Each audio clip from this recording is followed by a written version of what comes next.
How you doing, everybody? It's Monday the 19th of April 2010. Beautiful day here in the middle of Ireland, and I've just spent a few hours out working in the garden, and I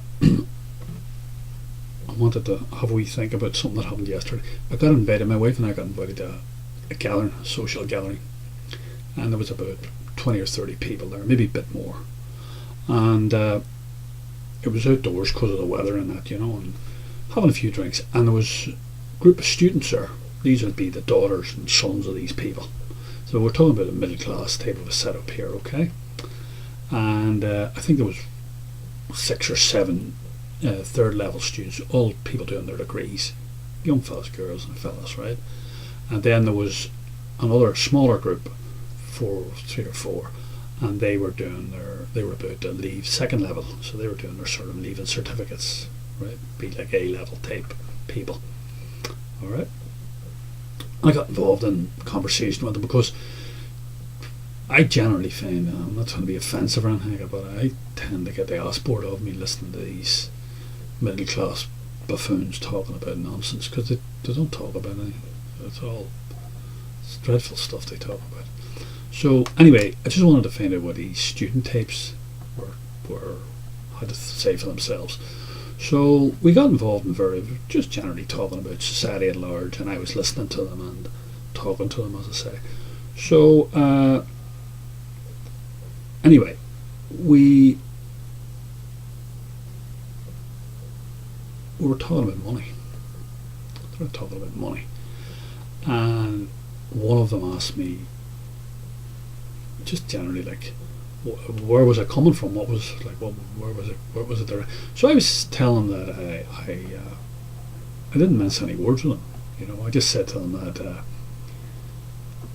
I was fascinated by the student body, which I am, because for 4 or 5 years I was one myself in Belfast in the '60s, and I said how it had changed. I went to university in Belfast, and it was entirely different then. The university lifestyle was entirely different then to what it is now. So they asked me what did I mean, and I said, sure, it's always the same. You just go to lectures and all. No, I'm talking about the social adjuncts to it, and the financial adjuncts to it. What do you mean? I said, look, the modern students, generally speaking, are dominated by 2 things. The modern ethos, student ethos, at most of the colleges that I see in Ireland, and I'd say it's a fair reflection of what goes on throughout Western Europe. There's 2 things dominate the student body, and that's drugs and debt. Well, I think I may as well throw a hand grenade in among them. They went ballistic. But anyway, I had to explain myself. So I said, look, when I went to college, say 40 odd years ago, I said, we didn't have any debt. I had no debt. I said, we had the light. I said, we had a tiny student grant, and I said, that was it.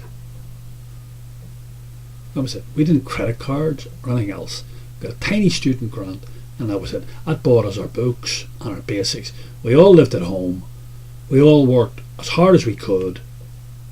All right, and we came out the other end, and if we couldn't get a job in Ireland, we cleared off and went to somewhere we could get a job. And that was about it is. And I said, it's really no different today, except for the drugs and the debt. So I said, and I asked them, I said, how many of you here don't have a credit card? They all had a credit card. Okay, so that answered that. So I said, hope you all read the contract in your credit cards, because I don't know what debt you have. Probably a small credit limit on your credit card, but I said that debt can be called in any time, any day, at any time by that bank. So right? That's number one. And then I said the other thing was, when we were at college in the '60s, I said there were drugs, but it was very, very difficult to get access to them. It was literally impossible, and you had to really want to.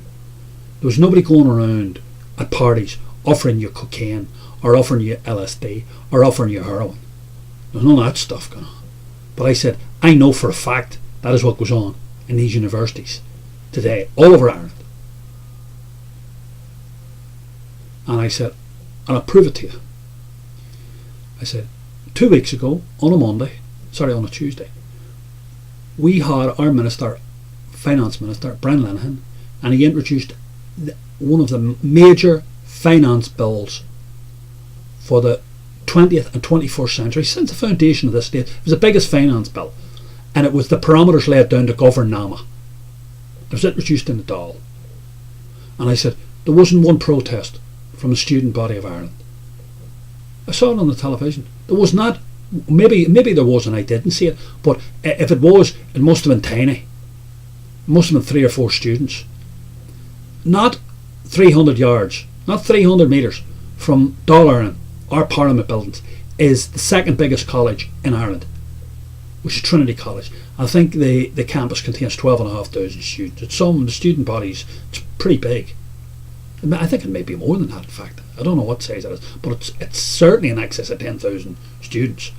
And I said, that bill was introduced, as I say, less than 300 metres away from their front door, and there was no protest, no leaflets getting given out, no loud hailers, no nothing. So that tells you what the student body in Ireland en masse thinks about NAMA, and it affects them. It don't affect me. I said, I'm going to be gone shortly. That won't affect me. It affects you, all you people. But you're all self-absorbed. So they didn't like it, and their parents didn't like it. But really it was directed at their parents more than the student body. Because, you see, it's their parents that have brought about the world that these students now live in. Their middle class parents have brought this about. Their middle class parents really are the pigs slopping at the trough. While all this has been going on, a whole drug culture has been imposed on society, Western society, overtly by criminals, but subvertly by the politicians. Because it's the politicals turning a blind eye that have let it happen. They've let all that happen. And the reason that it's happened is because they want the radical elements in society who are in that student body, only represent a tiny amount of that student body, but they prefer to have them strung out on heroin and cocaine and LSD and all these drugs rather than be thinking about how they're going to radicalise and change society. You have to think about that. It's no accident that this has happened. It's no accident that in the most right-wing so-called libertarian type open societies governed through Western capital that this has gone on. And that's essentially the situation, right? It's a sad reflection, but it's true. And as I say, it's not the fault of those students. It's just manifest through them. But people like me and their parents have let that happen. Have let gangsters run our country. At best, incompetence, and at worst, gangsters, and in reality probably incompetent gangsters run our country and run other countries all throughout Europe. And what's going to happen is, there is no doubt about it, looking at the reaction of those people, looking at the reaction of their sons and their daughters, it does not augur good for the future. Because these are people who are not radicalised. They're self-absorbed. They're only inward thinking. They're thinking about themselves. They don't really care about society or what type of input they're going to make to society when they come out with their degrees, or what type of is society going to be a better society? Can I contribute to it? Can I make it better? I'm not interested in any of that. Only interested in one thing: the debt that they have, which has put them into the yoke of the banks, number one, and number two, the drug scenario. Working the stuff to cocaine this weekend. Listen, we'll talk more.